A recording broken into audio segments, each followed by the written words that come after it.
Okay, so I wanted to sit back and talk about specific Vocaloid songs in general. So I'm starting with the rambunctious hit, Diarrhea by Utsu-P. So allow me, this time, to gush over it since it's my favorite Utsu-P song, and for good reason. If there is a song you want me to gush about, then tell me in the comments. But don't go overboard because I have a life. You wouldn't think I do, but I do. I have a life, and it's called work. But during this downtime, an off day, I just wanted to say thank you, and I love you. On the surface, Diarrhea sounds like a song about, well, you guessed it, diarrhea. And given it's in the Vocaloid community with Utsu-P, some people actually believe it is even after reading the lyrics. But I'm here to tell you this diarrhea is a metaphor, a unique and disgustingly catchy metaphor of ejecting all of your patience and waiting to get through those hard times during a deep depression or life frustrations. It's very powerful to me from the moment I heard it, and the lyrics only amplified the relatability of all of this in this masterpiece. It's one of those songs that got me into Vocaloid, so naturally, I gotta discuss each one of my all-time favorite Vocaloid songs, and I will. But I'll try to keep it one song per producer, at least. So let's get on the way to the deep dive into Diarrhea. The song, not the actual destroying of your anal cavity. Anyone have diarrhea while having anal fissures? Was that too much? Okay. First thing I want to talk about, there are 4 key sounds Miku uses in this song, dictating the maneuvers Utsu-P made to add power and sustainability in hearing the flow. First, we have the low intro, the emotional verses and chorus, and then the deep growls, and directly after, a doubled vocal tone of Miku whisper growling, which is by far my favorite part.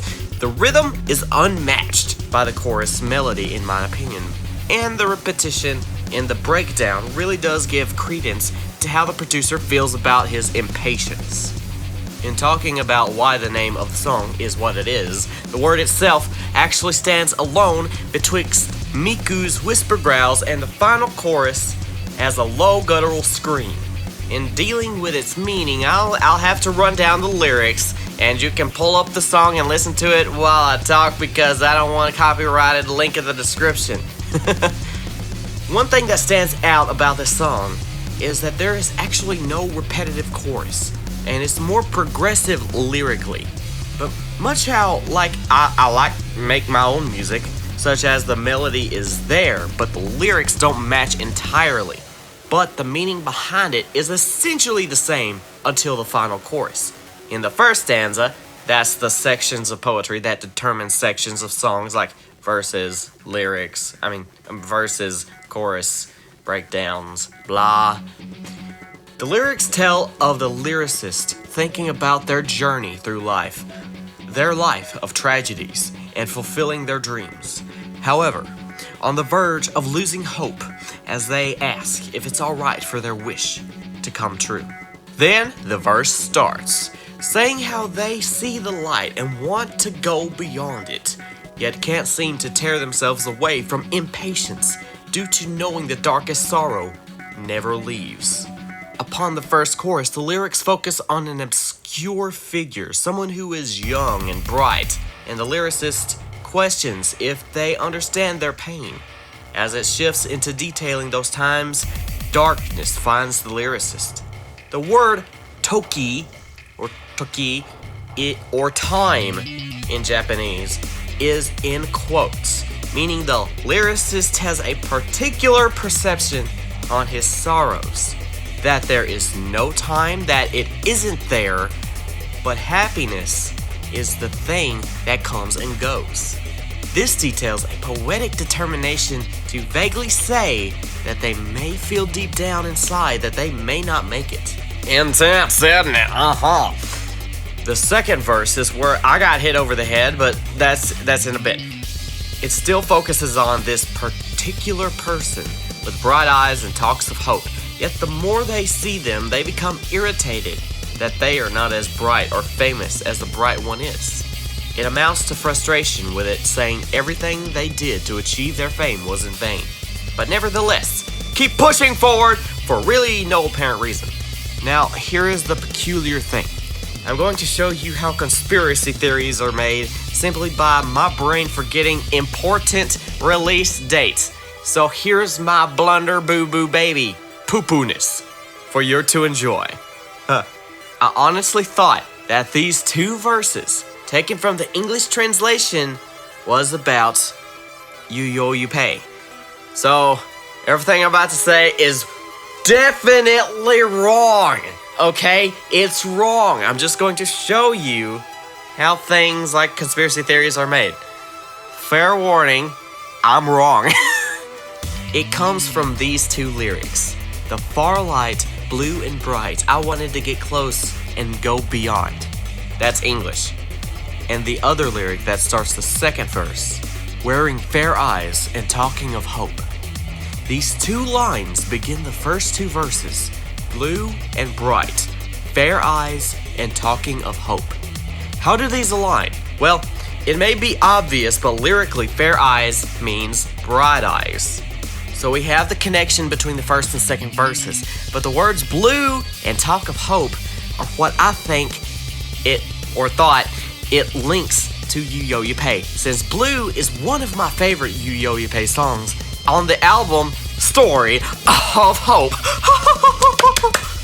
Now this is obviously false, as the Japanese lyrics don't say the English lyrics in the way Utsu-P titles his media, but the connection of bright and fair, which have a dual meaning, along with Utsu-P insignias through titling music, and the fact that my head said, yes, this is exactly what it means. But then realized Story of Hope actually came out in 2012 and Diarrhea came out in 2009. 3 years apart. Or maybe Utsu-P saw this and said, yeah, I'm alright about that. Most likely not, though, as this was to teach you all a lesson about how sheer vagueness of Utsu-P works. His lyrics are powerful and remind me of the band Demon Hunter with equally vague lyrics, with just as much power to them. So no, this song isn't talking about one sole person, but a number of people around the lyricist who are always saying to cheer up and keep pushing forward. You know, like I do all the time, like you do all the time. Don't worry, you got this. Whatever is happening in your life, you can get past it. And this song showcases a fundamental problem with how I and many others help ourselves and each other. We always say keep going, but we never listen intently. It irritates them because they are feeling forced to come out instead of feeling ready to. It's really a hard fact, but some people could never feel ready to come out. And that's the biggest hurdle of trying not to offend or push someone away. Their depression makes them feel alone, and they see how you react and act, and they feel inferior, even if you say you support them in their fight. That's the intricacies of psychological aid when help can hurt. My advice, go slow, and depending on the person, don't talk about your support. Do it instead. Go along with them on trips or sit together or play games. Open up about yourself first, and then they should open up to you. But wait for that perfect moment to do so. And if they get angry, just forgive them and plead forgiveness yourself, because you know they're in pain. So don't take things personal. If you want this person to have help, then you have to help yourself first and show them that you help yourself. And I assure you that forgiveness will make them angry. But once they get used to it, it's the one thing that will never break between you two, even through the worst of fights. Yes, I've had that problem on both sides actually, and listening to this song reminds me of what I went through, and therefore helps me better understand me, myself, others, and everybody else, and the world.